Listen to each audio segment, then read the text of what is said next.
Hi, welcome to the Brief Book Reviews channel, otherwise known as An Old Guy Reviews the Book that he's read this week. So what's the old guy read this week? Well, the book I've read this week is this one. It's called Murder Island by James Patterson and Brandt. It was published as a hardback by Century here in the UK on the 21st of November 2024. And it's the second collaboration between James Patterson and Brandt in a Doc Savage thriller. So this is Doc Savage thriller number 2. Previous one was called The Perfect Assassin, which was released as a hardback 2 years ago. Well received. So this is another adventure for the modern day, if you will, Doc Savage. So story kicks off.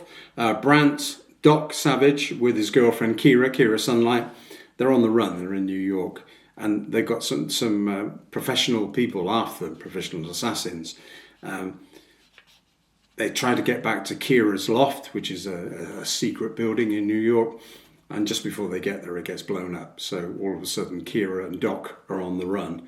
Kira's got a couple of friends in New York. One of them helps, who's got a hair and beauty salon, helps them disguise themselves. And they manage to get away on Kira's boat. They originally go to a place called Andros Island, which is where the original Doc Savage was born, and where 30 odd years ago he hid all the blueprints of his famous devices, and while he was on the run from, bizarrely, Kira's relative John Sunlight. So there's a bit of a dynamic between Doc Savage and Kira Sunlight, their boyfriend, girlfriend, if you will, but their ancestors were enemies. Doc Savage, the original Doc Savage, created all sorts of weaponry. Kira's relative, John Sunlight, wanted to use them for ill. So there was that battle going on. So they go back to, they managed to get away from the assassins after them, go back to Andros Island, where Doc's original blueprints are kept hidden away in a cave. They destroy them and they think, right, that's it. And then they head to another island, basically in the middle of nowhere. And finally, Doc and Kira have peace. They think they've landed in paradise. It's a very remote island. There's some local lads from the local village that come every morning to catch fish, but apart from that, the place is uninhabited, and they think this is it. We've landed where we want to be, and we're together. And that, however, doesn't last long. There are several people that are basically chasing down Doc and Kira. And they go from happiness and seclusion to all of a sudden Doc being fitted up for a murder he hasn't committed by some angry islanders who are intent on executing him, and Kira having disappeared.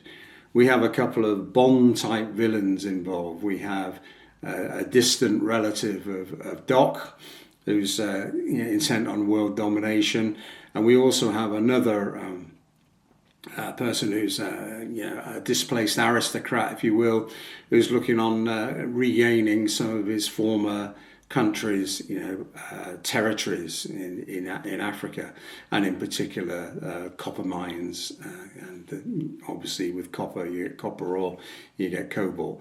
So an awful lot of things going on. And all of a sudden we've got Doc and Kira being together and happy, to them spread to two ends of the world, if you will. So the main thrust of this story is both Doc and Kira trying to find each other, and in particular Doc travelling the world and having all sorts of adventures to catch up with Kira. Meanwhile, dealing with two, as I said, Bond-type supervillains who have got great resources. And we end up with a fairly pulsating climax in a copper mine in the Democratic Republic of Congo, where there's a fight to the end with the bad guys, if you will. So it's good versus bad. So I've gone from reading cozy crime a couple of weeks ago to a real fast-paced action thriller. Really, really like it. Full of action. Holds your interest, great empathy between Doc and Kira, and there's the backstory of both of them and their relatives. Far be it from me to advise film producers what to do. This is make a great movie, be a great film. As I said, plenty of action, plenty of real bad guys, you end up rooting for the good guys because you want them to do well, and there are also some subplots where some of the people that have been caught up in this sort of maelstrom of madness hopefully have a better life at the end of the book. So I really enjoyed it. As I said, I haven't read a fast-paced action thriller for a while. This is the second collaboration between Patterson and Brandt. So I hope we see a third. I really enjoyed it. It's 359 pages. The story is 359 pages. I'd give it 7 out of 10 any day of the week. Really enjoyed it. Put it on your Christmas list. So I think that's it for this week's brief book review. Well, I've still got my voice because this cold is hanging on. Apologies for the croaky throat. That's it. 10-10 till we do it again. Thanks for watching. Bye.